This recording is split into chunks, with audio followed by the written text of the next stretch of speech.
Good evening, everyone. Thank you for joining Sustainability Matters. You are watching Sustainability Matters. Today is Thursday, April 14th.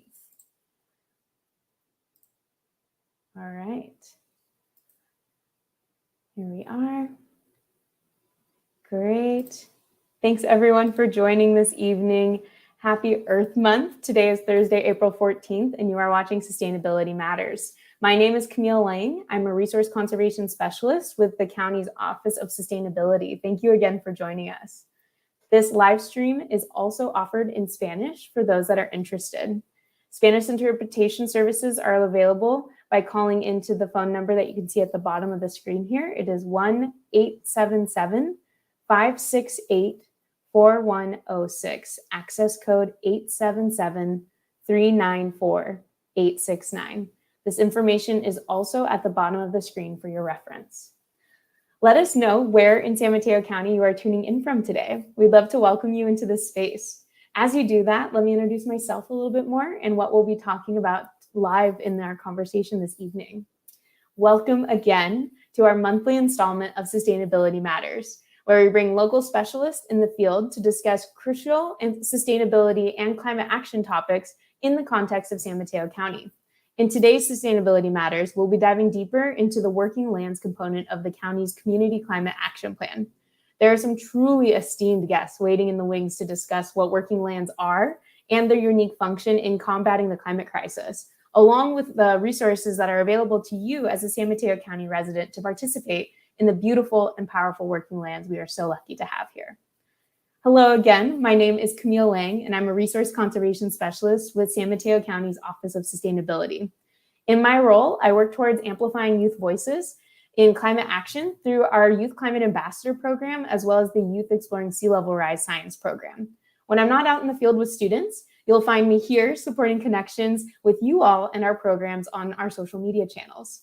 If you haven't already, be sure to follow us on Twitter and Instagram at SustainSMC to get updates on our programs and opportunities to share your thoughts and ideas with us as well. I'm not sure about you all, but all this time at home has given me more of an opportunity to notice what's around me. I notice the cats that roam the neighborhood. I notice when the sunshine shifts just enough that I have to turn on my lamp in my home office here, but I also have been able to reconnect with the food I eat and where it comes from. I so look forward to every Sunday when I get to go to the farmer's market and see my community back in action again. The vibrancy of the fresh produce and the people that these spaces have caught my attention and have made me so much more curious about what other benefits the land locally can provide. It's been a really interesting realm of sustainability to look into more, and I'm thrilled to be joined by local experts in this space because, let me tell you, I have questions. But before I go any further, I'm curious to know what you all think of when you hear the phrase climate action. I invite you to type in the chat to share with us what that phrase brings up in your mind.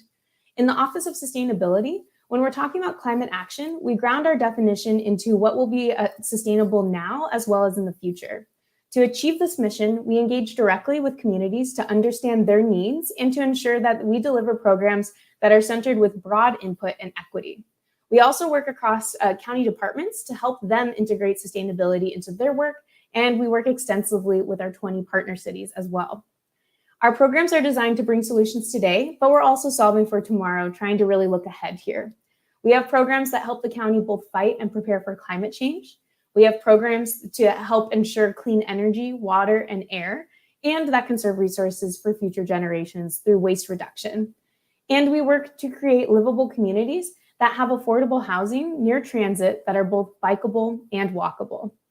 Today, we're joined by local experts to explore and understand the topics of climate action and localizing that in San Mateo County's working lands, or the places where we grow food locally.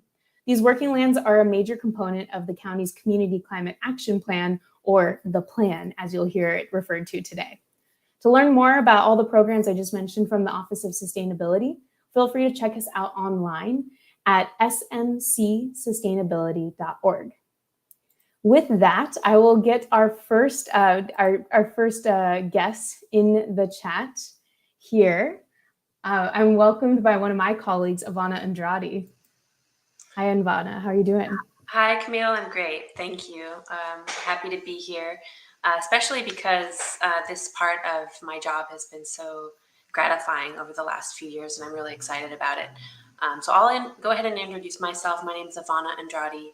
I'm a staff person in the Office of Sustainability, and I've been working on leading the county's Community Climate Action Plan update over the last few years, and it's reaching its final phase. It's open for final public comment right now until April 29th. So really proud of that and excited to get public feedback about that. So I'll let my other colleagues introduce themselves. Yeah. Great. We're joined by Audrey here. Hi, Audrey. Hi, everyone. My name is Audrey Arko. I work at the San Mateo Resource Conservation District.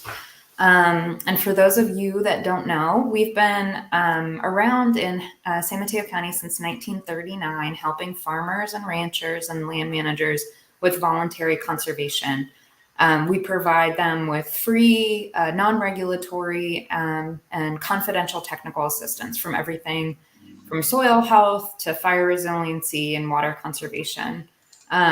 For many years, the RCD has been working with producers to improve soil health and more recently to develop conservation and carbon farm plans and to help farmers access funding to get some of those projects started in the ground. So we engage with the agricultural community to take their input and help use that to craft this chapter. And I just feel really lucky to get to work with our amazing ag community on a regular basis. With that, I'll pass it on to Jonathan. Hi, everyone. My name is Jonathan Wachter. I'm the lead soil scientist at the Carbon Cycle Institute, or CCI for short. And CCI aims to scale agricultural climate solutions across the state and across the country. And we do that through policy, through education, and through scientific engagement. And one of the ways we do that is by working really closely with our really invaluable resource conservation districts, or RCDs for short, like the San Mateo RCD, where Audrey works. And those RCDs play such an important role in this work, in supporting farmers and ranchers, in being part of the climate change solution. And we've had the pleasure of working closely with the county and with the RCD and with the ag community to develop this climate action plan in the agricultural component. So with that, I'll pass it on to Ryan. Hi, Ryan. Welcome. Hi, I'm Ryan Casey. I'm the owner of Blue House Farm in Pescadero and San Gregorio, and just happy to be here and to provide an agricultural perspective of how this is affecting agriculture and what agriculture can do to help. And from that, I'm going to pass it off to Jack. Hi, everybody. My name is Jack Steinman, and I work with the County of San Mateo's Office of Sustainability with Camille and Ivana. I work on the waste reduction team, and in my role with the county, I get to work at the intersection of the urban food system and our agricultural communities in the waste world. So I get to work on programs to help make sure all of the organic material, the yard trimmings, the food that is produced in our county stays out of the landfill. And there's a couple different ways that ties in with the work of the RCD and farmers and ranchers in our communities. Well, great. Welcome, everyone. I'll turn it over to Ivana to facilitate more of this conversation. But it's so great to see you all in this space and see how connected our agriculture community is. Thanks, Camille. Well, to get us started, we have a lot of ground to cover, really, and there's a lot of really bright folks in the room. So to get us started, I'd like for the group to get the audience a little bit more acquainted with farming in San Mateo County, what we mean by climate beneficial agriculture, and how the county and the Community Climate Action Plan can help support this work. So first, Audrey, can you tell us a little bit more about agriculture in San Mateo County? Sure. So Yeah, we're talking about the working lands component of the climate action plan. And I don't know how many of you have gotten the opportunity to explore our county's farms and ranches and see where the food is grown. So I thought I'd just give like a brief overview of all of the different types of product that growers are producing to feed us. San Mateo County has a really rich agricultural history. There's both many multi-generational operations and a growing community of beginning farmers and ranchers and everything in between. By US standards, you're not seeing, or our farms are fairly small, rather you're not seeing the like 30,000 acre farms that you might see in the Midwest. They range from a few hundred acres to a few acres. And there's just like a really diverse range of agricultural products that are coming off of these farms. So there's about 27,000 acres of grazed land. So ranchers are raising cattle and goats and pigs and poultry for meat, for eggs, and for dairy products. In our farm fields, farmers are growing a myriad of fruits and vegetables. That includes Brussels sprouts, pumpkins, artichokes that I'm sure you guys may have seen while driving around Half Moon Bay and going to the beach, but also leeks and herbs and tomatoes and strawberries and all of those great products that you see at the farmer's market. There's also a number of farmers that are growing dry beans and grains and hay. There's also several vineyards in the county and also fruit and nut orchards and Christmas tree farms if you've had the chance to visit those during the holidays. And we also have a lot of nursery and flower operations, which are growing both indoors and greenhouses and also outdoors, growing things like lilies and orchids and succulents and dahlias and my favorite ranunculus. So that's just a really brief overview of all of the different things that are coming out of our county. And I think in the chat, you might find a link to the crop report. The Ag Department has developed a crop report for the last 50 or 60 years. And so that's the best place to go to see what the status is of the ag industry. So Ryan, do you want to talk a little bit about your farm? Sure. I have been farming out here for about 16 years now, which makes me one of the new guys in town. And I grow on about 80 acres, a number of crops. They're all certified organic. We do over 40 different vegetable crops, from tomatoes to strawberries and everything in between. And we also do cut flowers. So it's a highly diversified organic operation.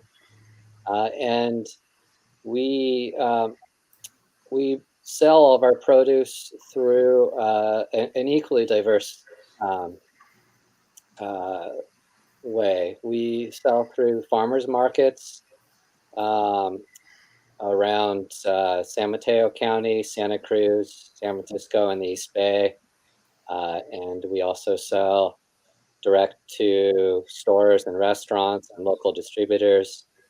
And in addition to that, we have a farm stand in San Gregorio and have a U-Pick operation where folks can come down to the farm and see where everything's grown and even pick some strawberries or some pumpkins off the farm. So that's it about me.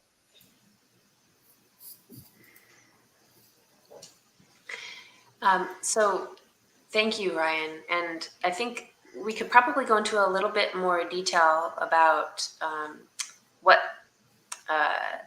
role working lands play in confronting and dealing with climate change and establishing a more resilient future. So Jonathan, if you could speak a little bit to that, I think that would be really valuable. Yeah, thanks, Ivana. So I think we all know now that addressing the climate crisis won't be possible without really significantly scaling up our carbon sequestration efforts. So not only is or drastic reductions in emissions necessary, but we also have to start sequestering more and more carbon out of the atmosphere.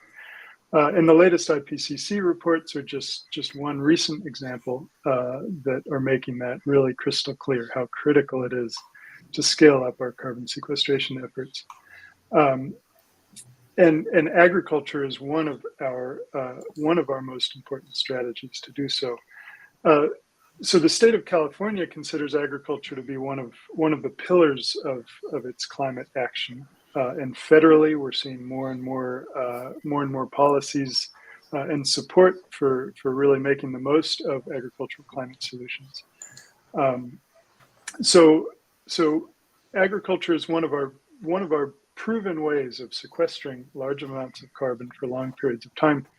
And it's one of the only sectors in which climate action and carbon sequestration also delivers a whole host of other benefits, from soil health to habitat and biodiversity to water retention and water quality benefits. And in fact, increasing the amount of carbon that's stored in our landscape is a real key to healthy ecosystems and to healthy agricultural systems.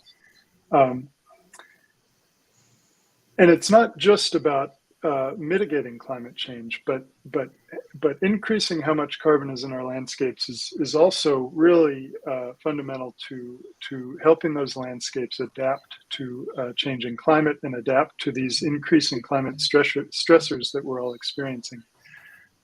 So increasing carbon in soils is one of the best, surest ways to increase how easily the soil can soak up moisture, soak up rainfall, and hold on to that water for plants and crops to use throughout the year.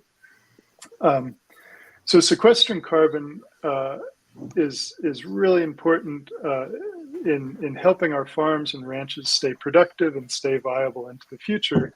And our farmers and ranchers are really firsthand on the front lines of experiencing the effects of climate change.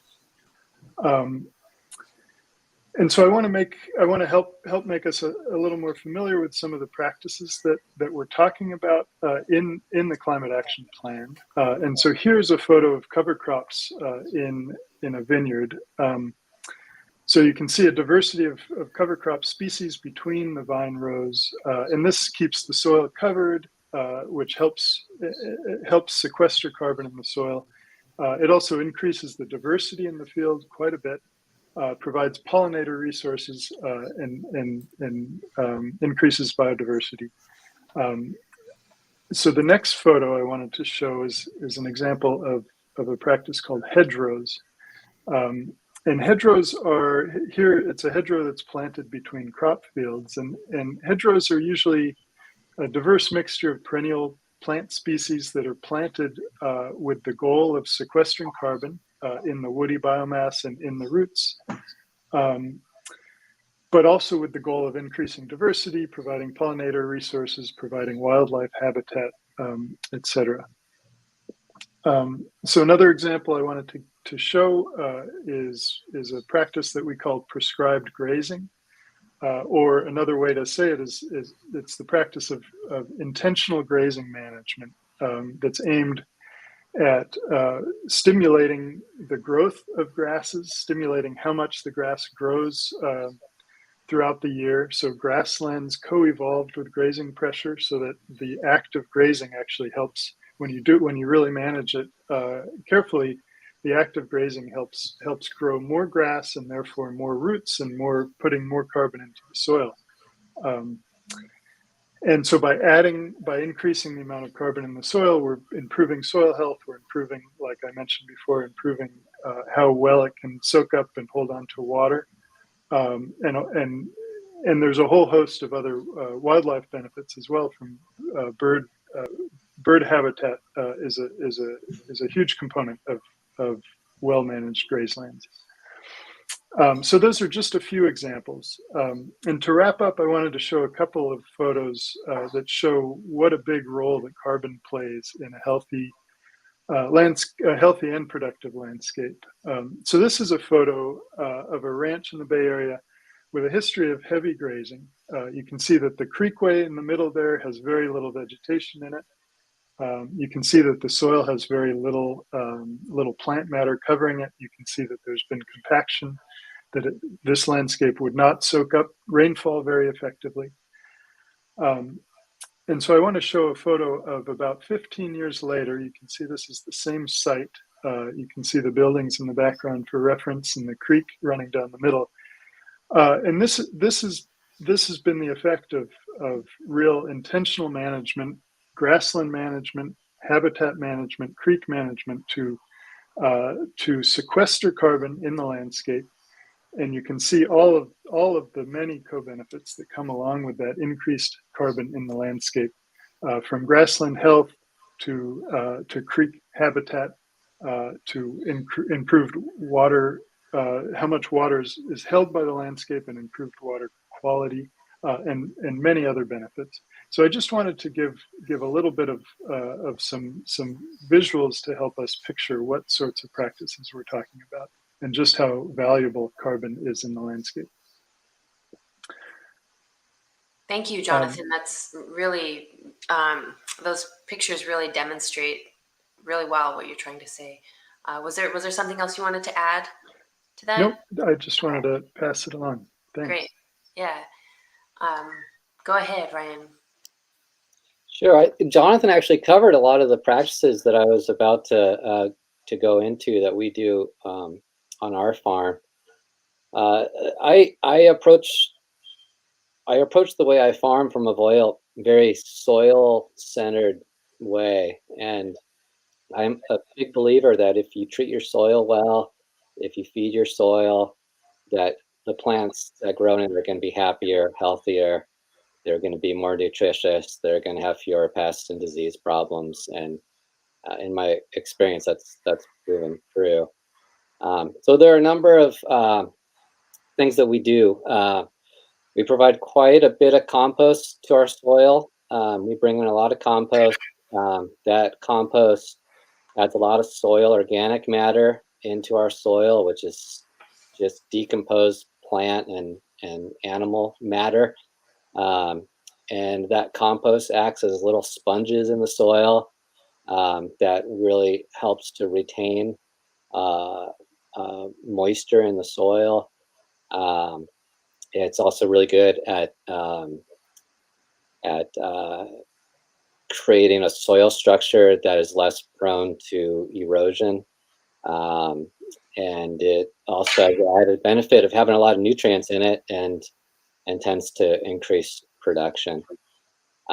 We also do a lot of cover cropping. Cover cropping is when we plant a crop, not for production purposes in terms of a yield, but to feed your soil. So for example, if we grow a tomato crop, a crop is only in the ground from April through October, but from November through March, instead of leaving that ground bare, we'll plant a crop of peas and vetch. They're all legumes that fix nitrogen from the atmosphere and put it in the soil.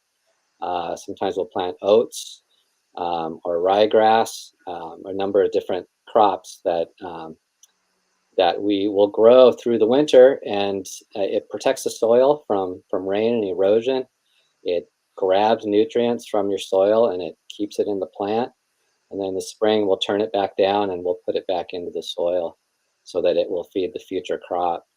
And by doing that every year, we tend to increase organic matter in our soil instead of lose it, despite pulling from it when we harvest. We've done a number of other things. We've planted hedgerows around the farm, which is not just great for carbon sequestration, but it's also great for beneficial insects and birds and wildlife, to provide habitat and create a more balanced ecosystem on the farm. We've done a lot of irrigation improvements by using more drip irrigation, sprinklers that function better in the wind, so we're not losing so much to wind loss. We've also installed a large storage pond, a reservoir for irrigation water, so that we aren't pulling so much water from the creek when we're experiencing drought like we are now. In addition to that, we've replaced a lot of our older engines of our tractors and our trucks with engines that have lower emission, that release less emission. So these are all, these are all practices we've been doing on the farm.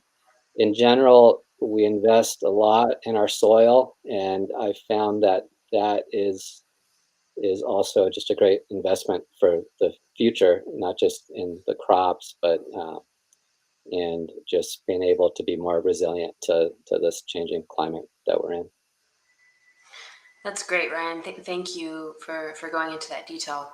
I think part of Jonathan was saying, and the photos and what you were just elaborating on, Ryan, has a few folks wondering if they can come visit your farm.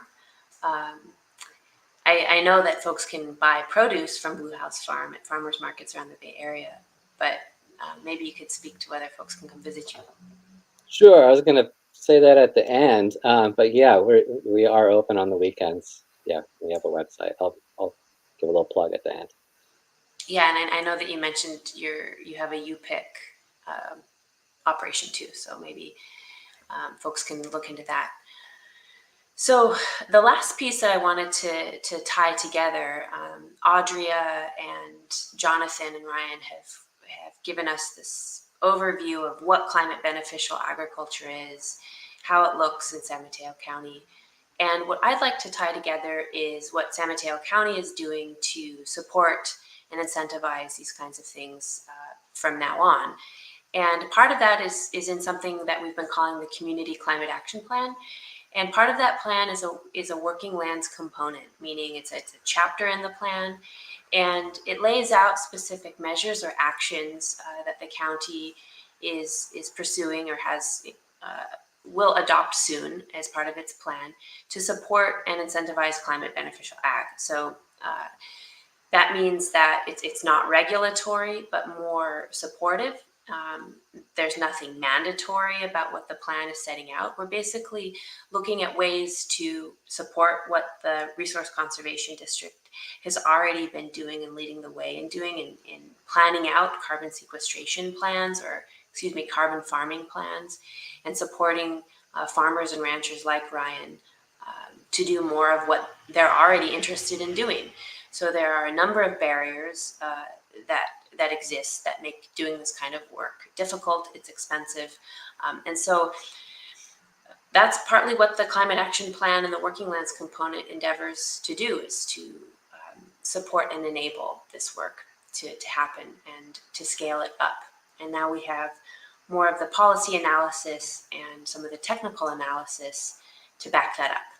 So one of my big things right now, the plan is in its final phase of public engagement. So we'll put the link in the chat here, and we really want you to go to the online open house to have a look at this component, as well as the other components too. There's all of the other sectors that you would suspect in a climate action plan. We're looking at transportation, we're looking at solid waste reduction, and we're looking at, what else? Transportation, building energy, that one, as well as working land. So please make comments on the measures themselves, the actions, or take our survey. So with the next thing I wanted to pick up on really was what folks in this space are most excited about with the Climate Action Plan over the last few years. Audrey and Jonathan and I and others in the Bay Area have been really working hard on this working lands component. And so it's a source of pride, I think, for the three of us to be talking about it.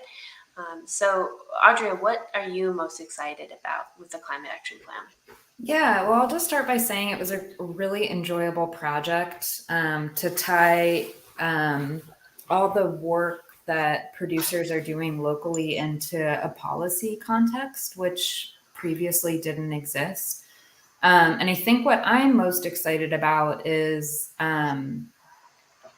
is the way we crafted it, and that it is meant to be supportive. So it identifies the barriers that producers said existed, like funding, more access to research, technical assistance, critical infrastructure to enable these practices, and puts it into a policy context where hopefully we can get more support to bring back to the producers, to let them do the great work that they're doing already in this landscape. So that's the most exciting for me. I think the balance between like policy and support rather than regulatory, and that it just it involved engagement with the farming community, and wasn't just created in a silo. What about you, Jonathan?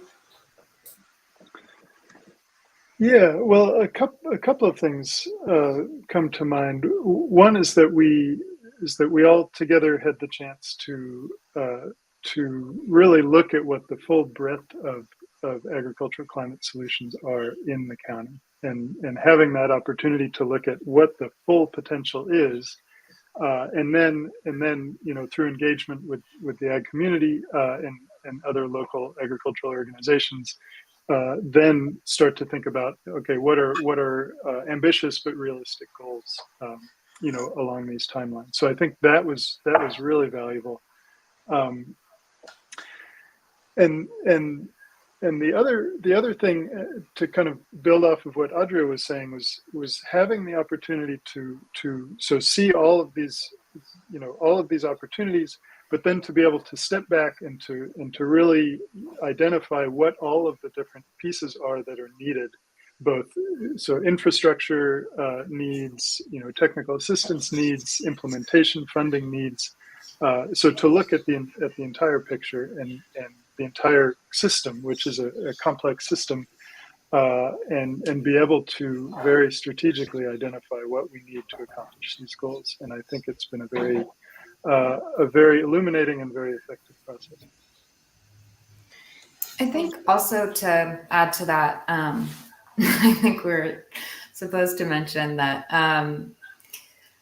although really frustrating at times, because we didn't know quite how to do this, the reason for that was because it hasn't really been done before, and so we were working with just a few other counties that were, trying to figure out how to develop a process for including agriculture and the role that it plays in climate mitigation into a policy document where there is a framework, but not for ag. And so it was challenging to do that together, but it was also really rewarding to figure that out together, and with Marin and Sonoma and the other areas that are looking at this as well.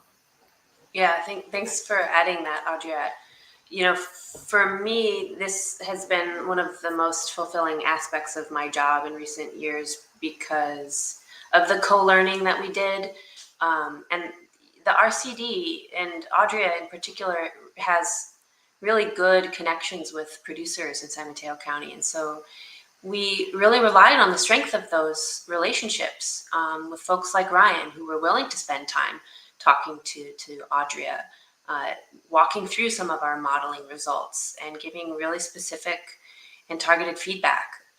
And so, yeah, I think it's produced a contextual and really relevant plan. So I'm really excited about that.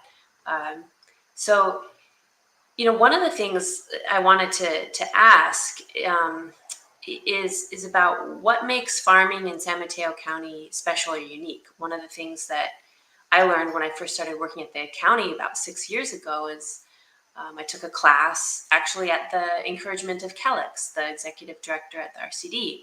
And it was a class all about the working lands and the coast side. And I was just blown away by how beautiful. I just didn't realize what a gem of a community we have in San Mateo County and the breadth of the production that happens there.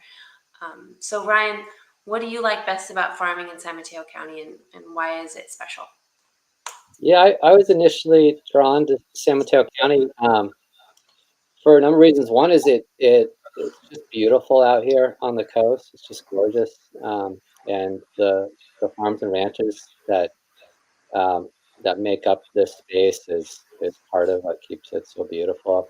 It also has a really long history of family farming, of multi-generational family farming.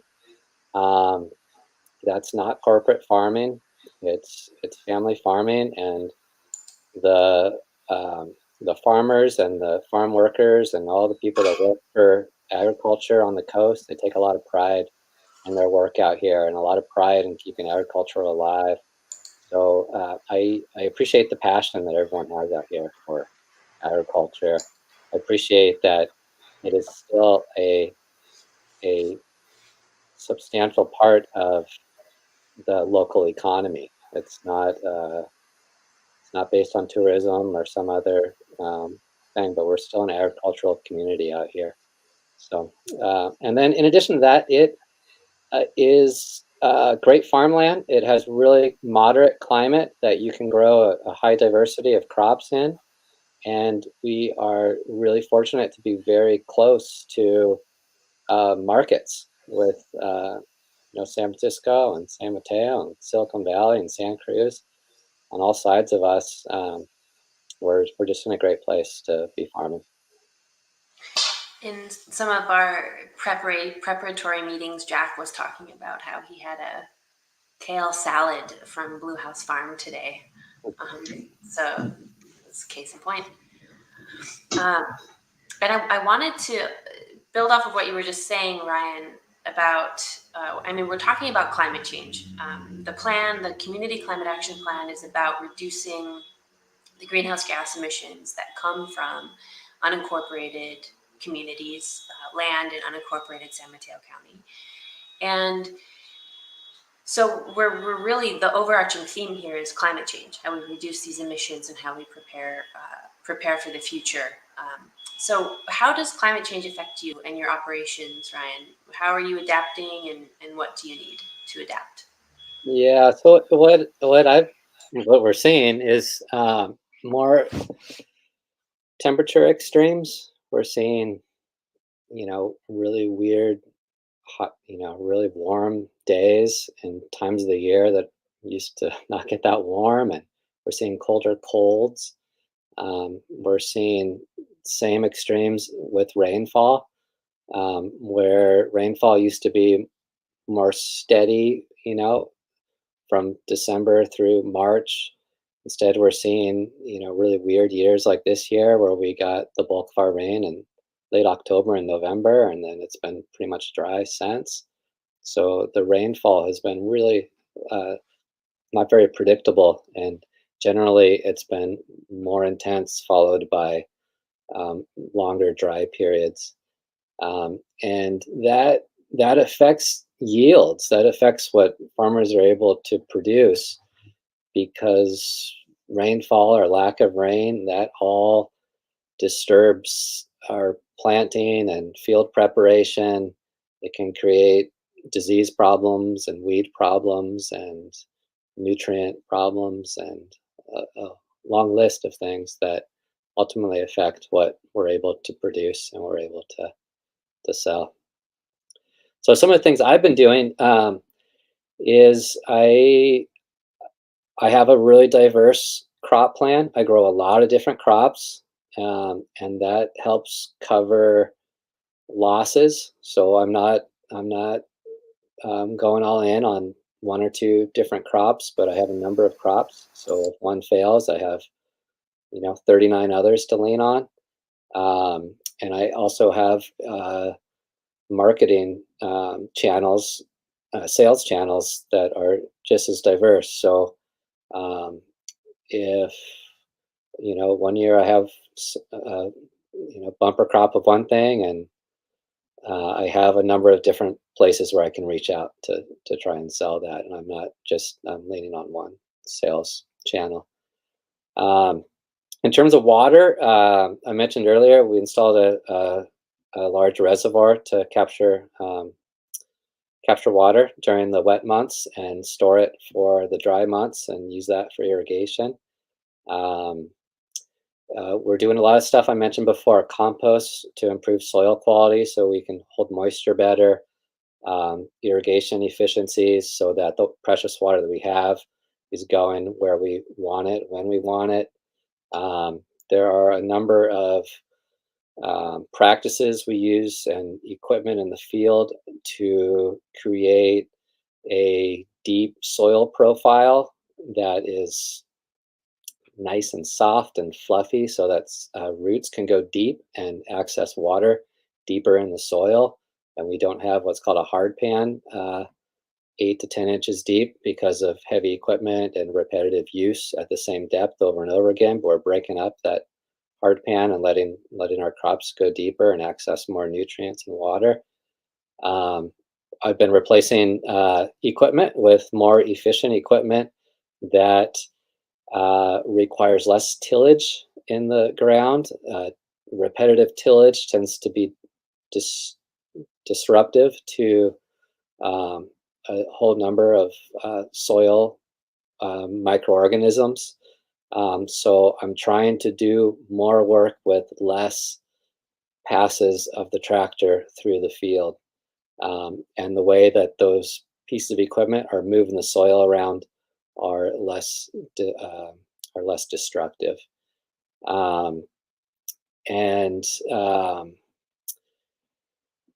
You know, I think what is needed out here is we need to be thinking more creatively about what kind of equipment we're using, how we're approaching soil tillage. Farmers need funding when possible to be able to afford a lot of this stuff. A lot of equipment's not cheap, you know, and there's not a lot of money in farming right now. It's not. Some of us are doing well. Some of us are really struggling. Some of us are retiring and going out of business, and there's a whole range. So we need help. We need funding where possible. We need to be purchasing more compost. We need to be cover cropping. We need to be replacing older engines, making irrigation improvements, all these things I'm talking about. And none of that stuff is cheap. And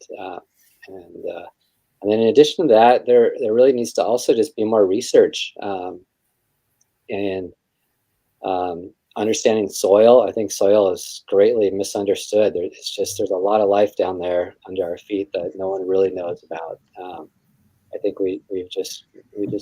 I've skimmed the top of what we know about soil health. I think there needs to be more research on tillage, and no-till is becoming a real popular buzzword, and reduced tillage. But in reality, applying that to a farm on scale is a really risky venture in terms of fruit and vegetable growing. And it's a place I'd like to see go, but there's a lot of challenges of it. And there really needs to be more research and practice done, I think, on that before you see farmers starting to apply that in the field and have that be economic for them. So, yeah. So yeah, to kind of tie that back to the measures that you'll see when you review the draft of the climate action plan, all of these things are mentioned. You know, of course, the climate action plan is about emissions, the opportunity to reduce them and to sequester carbon. So we've what Ryan was saying was a lot of what I was hearing back from him and from other producers about financing being a challenge. And a lot of that is for risk reduction, because like Ryan said, it's risky to start a new practice when this is a business and there's an opportunity that it might impact your business. And so what are ways that you can alleviate that risk? And also for more research, and for demonstrations to explore new equipment and new methods. And so all of these things are included in the plan because it's not easy, and every farm is unique, and there's going to be a unique solution for every farm and for the specific soil that they have and for the crops that they're growing. Yeah, I just encourage you to take a look at those and think about that context as you're reviewing them. Thanks, Audrey. One of the things that keeps coming up is compost. And we talk about carbon sequestration, which is referring to this ability to pull carbon from the atmosphere and store it in the soil. And there's a number of ways to do that. And Jonathan and Audrey and Ryan have talked about compost and applying compost. And so I want to talk a little bit about where compost comes from and connect the dots for folks between the composting you might already be doing at home, maybe the green bin that you have or you see other people in your neighborhood have. And somebody actually in the chat asks, does my backyard composting help with sequestration? Is home composting a part of the CCAP? So I was hoping my colleague Jack, who knows a lot about compost and purchasing compost and quality of compost, to speak a little bit more about that. Thank you, Ivana. I came prepared to this with a small bag of compost. To give you all a visual, I'm going to do my best to hold this up to the camera. Let's see. Okay. Can you all see that all right? Yes. All right. So what you're looking at is a nutrient-rich. Oh, thank you for that zoom in. A nutrient-rich soil amendment. Compost is made up of biodegraded organic material.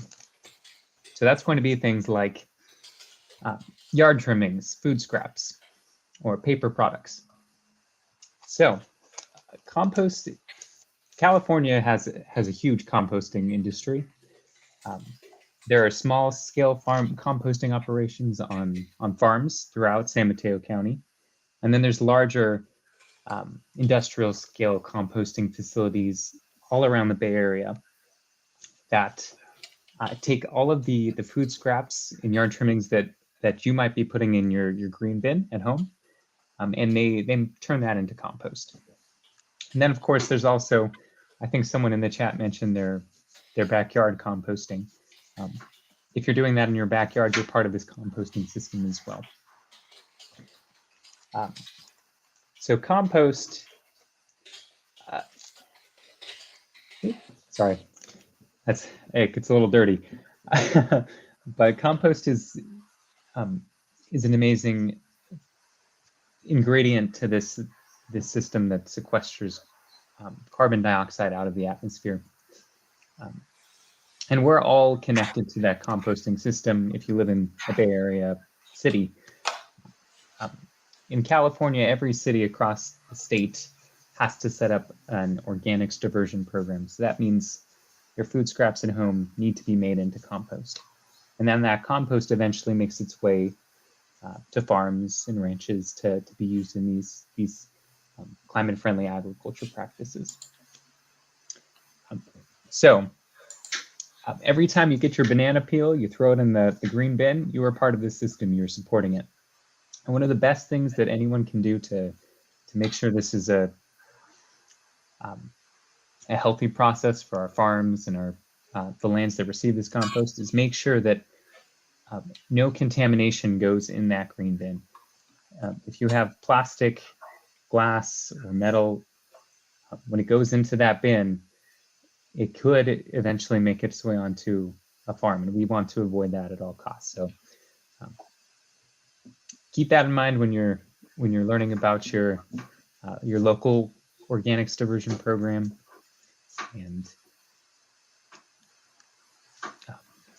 And I have nothing else to say about that. Thanks, Jack. That's great. I know that soon there's going to be a lot more organics collection happening across San Mateo County. So there'll be more for people to hear about and learn about soon, really in the coming months on that. So thanks for being here and touching on that. So I wanted to start to wrap up a little bit. I think usually people want to know, well, what can I do? You know, this is an exciting topic. People often love to learn about agriculture and our agricultural community if they haven't already, if they're not already familiar with it. And folks often want to know, how can I help or how can I support? So I want to just kind of give another sort of round of responses here and start with you, Jonathan. What kind of individual action are you looking for at the Carbon Cycle Institute? What can people do if they're interested in the kinds of work that CCI does? Thanks. Yeah, and I definitely appreciate Jack's call to to participate in keeping organic waste out of landfills and also keeping contamination out of our compost stream. That's a very important and very direct action that we can all take every day. I'll speak a little bit to some policy awareness and policy action that I think we can all get involved in. Like I mentioned earlier, San Mateo is absolutely leading in developing this agricultural chapter for their county climate action plan, but it's not happening in isolation. And in fact, like I mentioned, agriculture is one of the state of California's pillars of climate action. And the state is in the process of updating its scoping plan, its climate scoping plan, where it's setting targets for all of the different sectors, including agriculture. And so we're in the process of really pushing for ambitious targets for agricultural climate solutions, which will shape policy and shape funding programs for years to come. So we can all get involved in pushing for ambitious action. There's a number of state bills that are in process that can absolutely be advocated for, that are similar to the measures that we've identified in San Mateo about supporting producers, farmers and ranchers in being some of our most effective climate actors.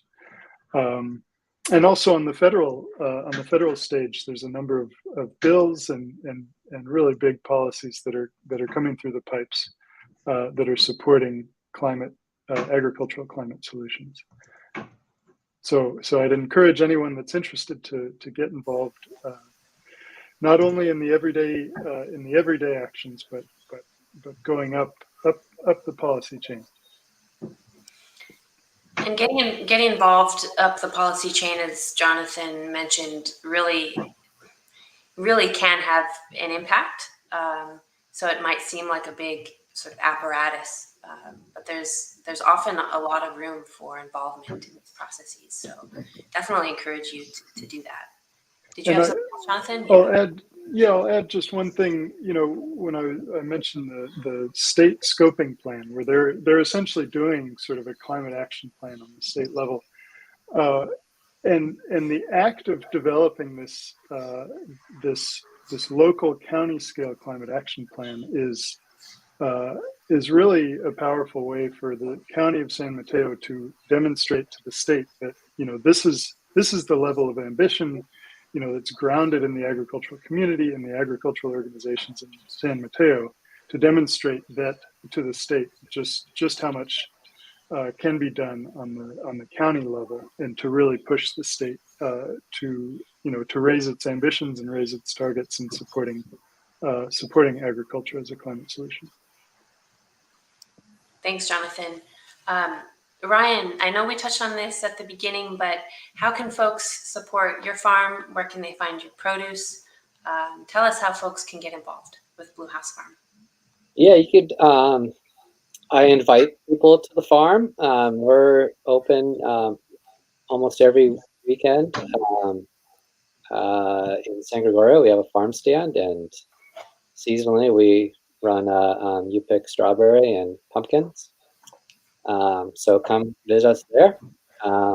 also got a lot of farmers markets.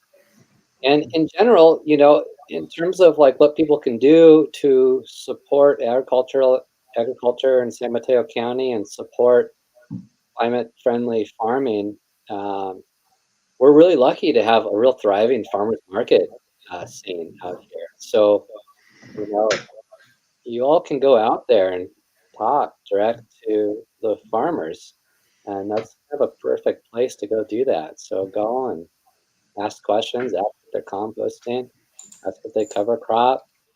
You know, a lot of support organic growers. A lot of organic growers are already using a lot of these practices. It's built into kind of to how we farm. Conventional growers are also doing it. So just ask questions, go out, visit your farmers. Also, you know, understand that the price of food is generally low, and the more that folks are willing to pay for their fruits and vegetables, the more support the farms are going to have to do these practices. The more feasible it is for us to take risks and make purchases that we otherwise wouldn't, that move us in a good direction, all based on our bottom line of what we're actually making. And you know, go out there and don't whine when your bunch of kale is $3 a bunch, but suck it up and know that it's going to a good place, and support your farmers. Thank you, Ryan. I will second that San Mateo County has some of the most gorgeous farmers markets, and I think for many people it's an easy sort of ask to support agriculture by going to these beautiful places and trying something new. So that's great. Thank you. So Audrey, and also Ryan, thank you so much again for being here. It's great to have you here, and again, we really have a lot of gratitude for your participation in this plan. We recognize that farmers and ranchers do not have a lot of spare time. So it means a lot that you've been here, and that you've been such a regular contributor to this plan. So yeah, really huge thanks to you, and thanks for being here this evening. Thanks for having me. It's great to see this all coming together. Yeah. So Audrey, how can people support the San Mateo Resource Conservation District, the work that you do? Tell us.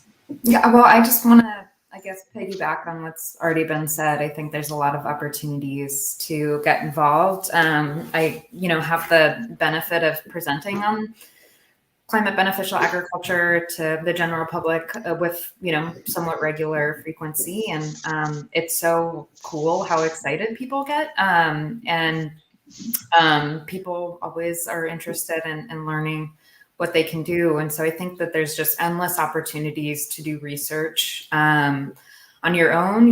There's so many books and articles to read. There's ways to get involved in the, policy landscape, and then also definitely, vote with your dollar. I think that's a real thing, especially in the food system.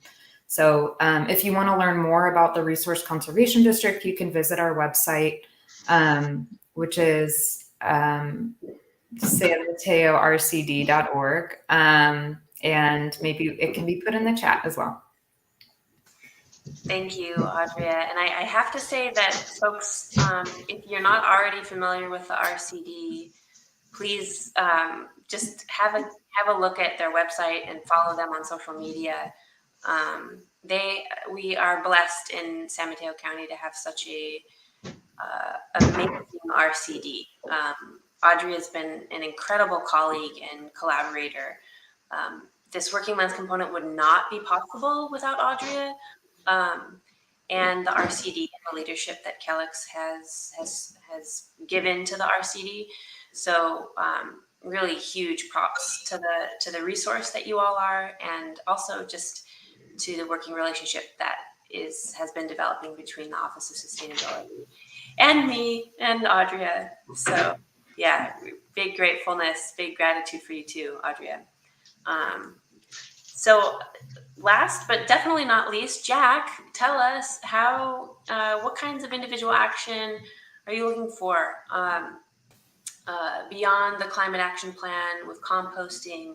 What is it that you want people to take away? Well, I've got two. The first, I just hope everybody, next time when they look at their green bin at home, they see it as a tool to help address climate change and not as a trash can. What you put into that bin is going to make its way onto a farm. So make sure you're only putting food scraps in there, not plastic, not glass. Keep it clean. And then second, I hope everyone learns more about compost. And the Office of Sustainability actually has a great workshop coming up for folks to learn more. I believe, Camille, please correct me if I'm wrong. I believe, yes, we have one on April 27th in English and then May 2nd in Spanish. And there's a link to that in the chat. So attend that, keep your bin clean. And if you haven't already been to one of our workshops, our home composting workshops, we make it worth your while and we give you deep incentives on getting a free bin. So it's kind of worth it. So check that out. And I'll wrap things up, at least on my end, and say that the one thing that I most want you to do is go over to our open house, check out the working lands section, leave comments on the actions and the measures. And if you have another couple extra minutes, look at the executive summary. If you have another minute or 2 or 10 after that, look at the full draft. Or if you want to be quick about it, take our survey. So it's interactive online open house. There's beautiful photos on there, so more agricultural pictures there too. So if you want to enjoy that. What else? I think that's it. Appreciate you all tuning in, and thank you. Thank you, Ivana. It's been lovely to see this conversation develop and see all the work that you've been doing with the Community Climate Action Plan. I'll say goodbye for the evening as we wrap up our live stream for tonight. Have a good evening, Ivana. We'll see you soon. Awesome. With that, thank you so much, everyone, for joining us today. You just saw such an amazing conversation of all the people it takes to have this have a more sustainable approach to our working lands and how much benefit those places have to us as humans living in San Mateo County. I wanted to encourage you to continue to celebrate Earth Month all month long. There's a lot of different events going on in our communities. I'm going to add a link to the live stream now to encourage you to celebrate Earth Month with your community. There's lots of events happening this weekend, and we have links to all of them. So please check out those. And in the meantime, we would love to stay connected. Please follow us on Instagram, Twitter, and YouTube at SustainSMC. Again, it's just been such a privilege to be in this space with you all. We'll see you in the next Sustainability Matters. My name's Camille Lang. Thanks for joining us.